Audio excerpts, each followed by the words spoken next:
Hi, I'm Kevin Wu from UC Berkeley. I'm very happy to present our recent work on the power of adaptivity in quantum query algorithms. This is a joint work with Uma Girish from Princeton, Makrant Sinha from UIUC, and Avishai Tel from UC Berkeley. So let's start with the quantum query model itself. In the quantum query model, we have two parties. One is the client and one is the server. Both of them are quantum computers. So the server will store a giant data X, binary string, and then the client wants to evaluate a function on the data X. And the client will start by prepare a quantum state that is a superposition of coordinates and send it to the server. Once the server receives the state, it will apply a phase oracle on top of it. So let's say the state is sum I, alpha I of cat I. Then the returning state will be summation of I, alpha I, xi, cat I. So xi is a phase. And upon receiving this, the client will do some post-processing and make another query. And then the server will respond. And they keep doing this until finally the client knows what is fx. So this model is a black box model of the algorithms that will abstract out the input as an oracle access. And all the computation cost is charged only for the number of quantum queries to the input. And the intermediate computation is considered free. For example, the computation between the queries by the client will be free. And this abstraction has been a very successful testbed for quantum algorithms. For example, for global search, Bernstein-Vazirani algorithm, Simon's algorithm, and Shor's algorithm. And more importantly, we can prove rigorous quantum advantages over classical algorithms in this model. Let me explain with a few examples. So here I will list a few results about quantum speedup over classical query, and we talk about randomized classical query. So this is the most powerful classical query model. And the function f we care about are Boolean functions that are partial. So for every Boolean input, it will be mapped to either +1, -1, or a star. And when it's a star, it accepts both +1 or -1, which means it doesn't really care about the value at this point. In this case, in this setting, the most famous result will be Grover search. So if you want to find some item from an unordered set of items, then classically you need n queries, even randomized way. But using quantum computer, you can do it efficiently with square root n queries. So this is a quadratic saving. And after that, there has been other problems and other algorithms designed to improve this separation in various settings. For example, Simon's algorithms will achieve a square root n versus log n separation, and Bernstein-Vazirani algorithm achieves a log n versus const separation, and Shor's algorithm is n to the 1/3 versus constant separation. And in 2015, Aronson and Bennis designed a problem called correlation problem, and they show that if you have quantum computer, you only need to make one query. But if you are a classical computer, then you need to make square root n queries. And this problem has been generalized to folded version. In particular, for 2R fold correlation problem, you can solve it by R quantum queries. Otherwise, you will need n to the 1 - 1/2R classical queries to compute it. Think about R as a very large constant, then this classical lower bound is n to the 1 - epsilon, and the quantum upper bound is still a constant. In terms of the simulation, Bravi, Gossett, Gree, and Schaffer proved that if your quantum query algorithm actually only use R quantum queries, then there exists a classical query algorithm to simulate the quantum one with n to the 1 minus 1 over 2r queries. So this means the separation that we get from the folded correlation problem is actually optimal. And in conclusion, quantum query algorithm will achieve unbounded speedup over classical randomized query algorithms. Now we move to the topic of depth-width trade-off. And this was motivated from near-term quantum hardware, which is restricted to small depths by decoherence. So ideally, we want to reduce the depth of the quantum circuit we want to evaluate. In this way, we can complete computation before decoherence. On the other hand, because there is no generic way to reduce the size of the circuit, reducing the depth will necessarily incur more quantum gates per layer. So for quantum algorithm, the depth refers to the number of layers in the algorithm circuit, and the width refers to the number of gates per layer, and their combination will be the size of the circuit. So the depth-width trade-off topic has been studied before in the literature. In particular, there are parallelized versions of quantum Fourier transform, and there are works on parallelizing Shor's factoring algorithm. And in terms of lower bounds, there are some quantum circuits that are conjectured not efficiently parallelizable. So in quantum query model, we could also talk about depth-width trade-off. So in particular, here, depth will refer to the number of adaptive query rounds, and the width is the number of parallel queries per round. And their combination will again be the total number of queries of the algorithm. So when the depth equals 1, this is an extreme case that all the queries are non-adaptive. And in this case, Van Dam and Montanaro showed that actually you can compute all Boolean functions with just n over 2 plus little n many queries. And recall that in the classical setting, even if you allow adaptive queries, you will need n queries. So this is already a half saving over a classical setting. And things becomes more interesting when we talk about more adaptivity. Let's use D to denote the depth. Then if you want to parallelize Grover search, then you need width n over D squared. If you want to parallelize the algorithm for element distinctness, then the width is going to be n over D to the 1.5. And if you want to study the depth-width trade-off for K-sum problem, then the width will be proportional to n over D to the power of 1 plus 1 over K. So these results are all great, but if you think about it, even if the depth, that is the adaptivity, is doubled, D becomes 2D or 3D, the saving from the width is only a constant. This is because the dependence of D in the bound is only polynomial. And this brings out the following question. What is the largest saving from having more quantum query adaptivity? So here are our results. As before, I will use D to denote the number of adaptive quantum query rounds, and I will use T to denote the number of parallel queries per round. So as we saw before, this folded correlation problem achieves maximal quantum classical separation, and our results shows that it will also witness separation for quantum versus less quantum query algorithms in terms of adaptivity. In particular, the 2R fold correlation problem can be solved with R quantum query rounds, where each round you make one query.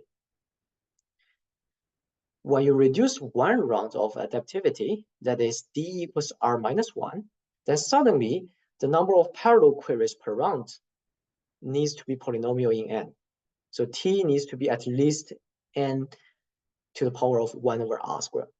Think about r as a constant, so this is going to be a polynomial. This means one more adaptive round already gives more power. And in the extreme case where d equals 1, that is the non-adaptive quantum query algorithm, we showed an even stronger separation. So t needs to be at least n to the power of 1 minus 1 over r. So when r is a large constant, then this is essentially n. It's n to the 1 minus epsilon. So this means for this problem, non-adaptive quantum queries barely outperform brute force. And I want to remark that this is in stark contrast to classical setting, because in the classical setting, if you make d adaptive queries, then you can always simulate it using 2 to the d many non-adaptive queries. However, this is not the case for quantum. In particular, our result is a smooth trade-off for all d ranging from 1 to r minus 1. And our result holds even with classical pre-processing phase. That is, you are allowed to make polynomially many classical adaptive queries.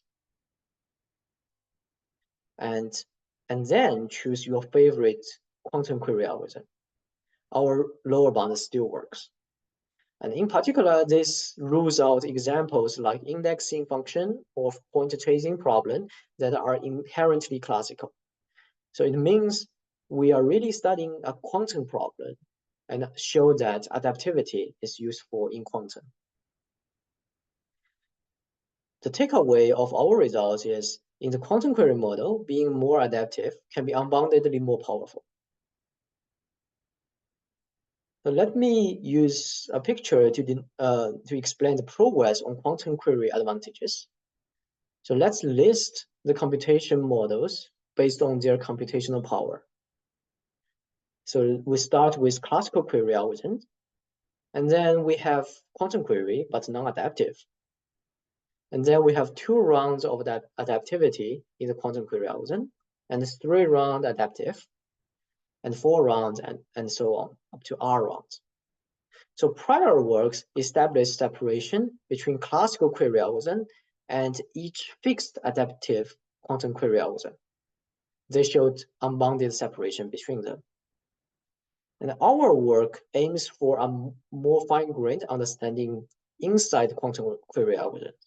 In particular, we show that the advantage is also unbounded if you have more adaptivity. Now let me briefly talk about the proof overview. The intuition is Fourier sparse functions cannot approximately compute correlation function and its variance. This observation has been made rigorous and led to many classical quantum separations in terms of circuit lower bounds, query complexity, communication complexity. And our work extends the framework to study quantum algorithms themselves, in particular to separate quantum versus less quantum query algorithms.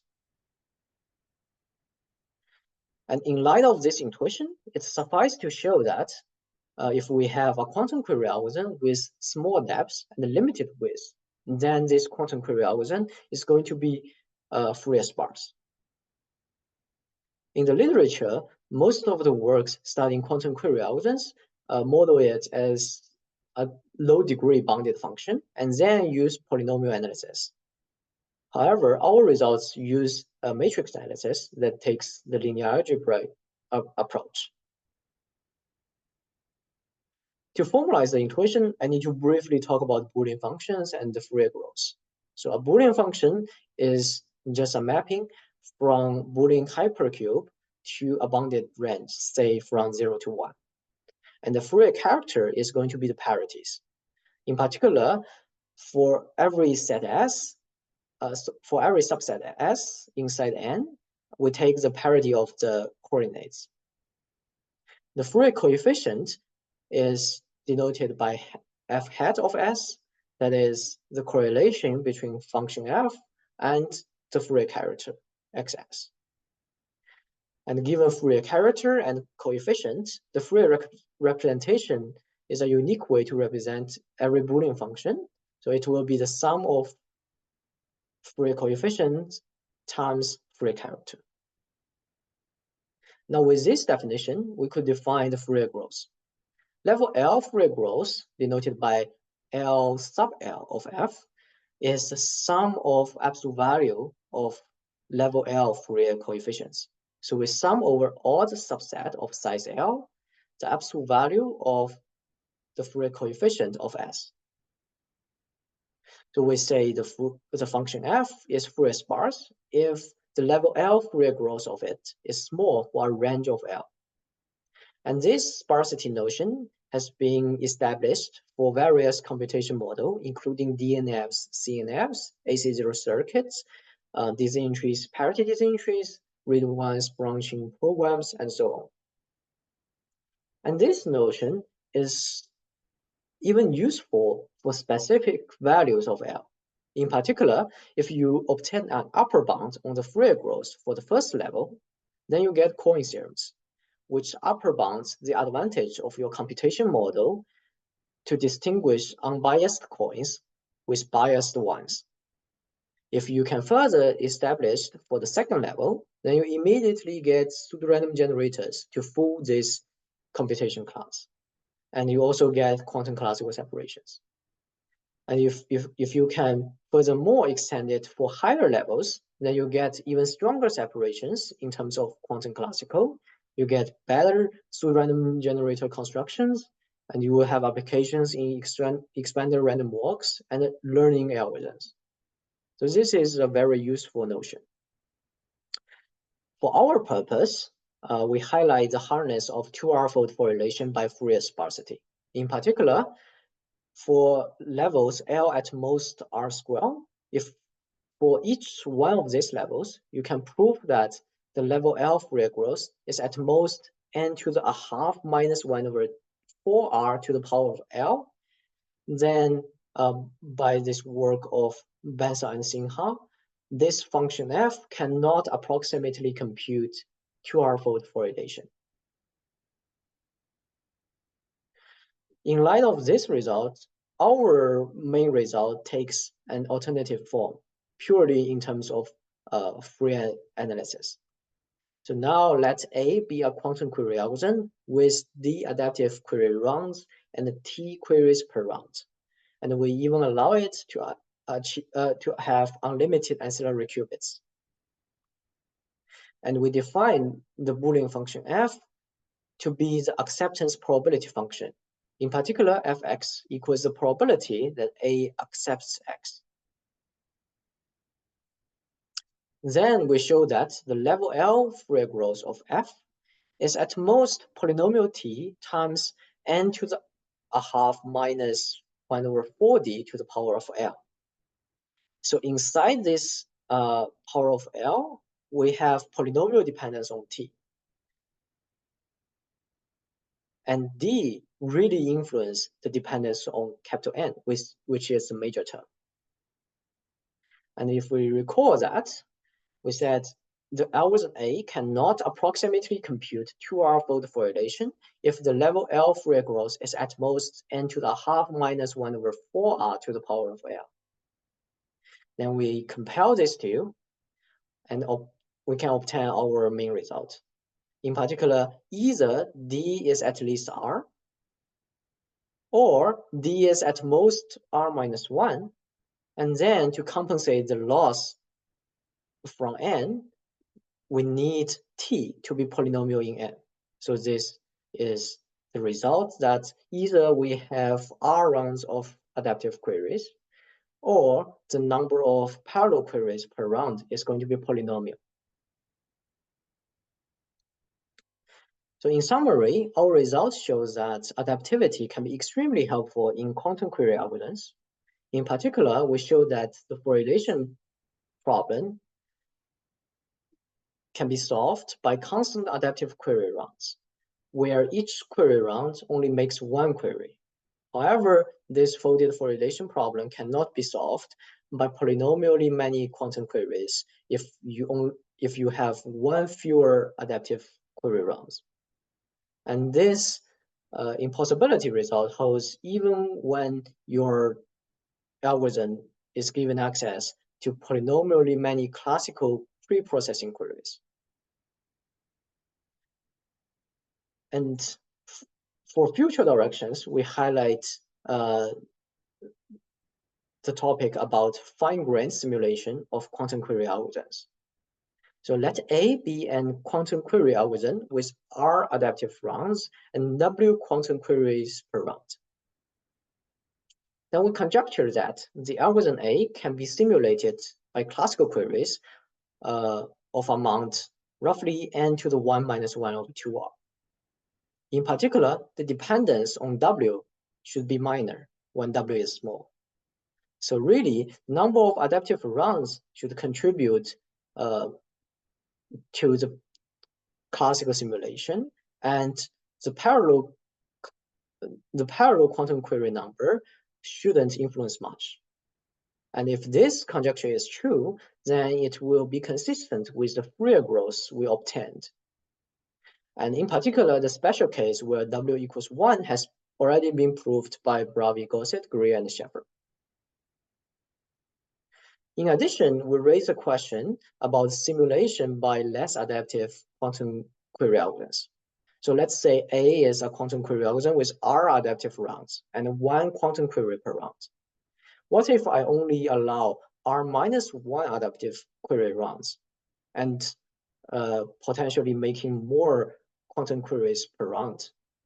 How many quantum queries do I need?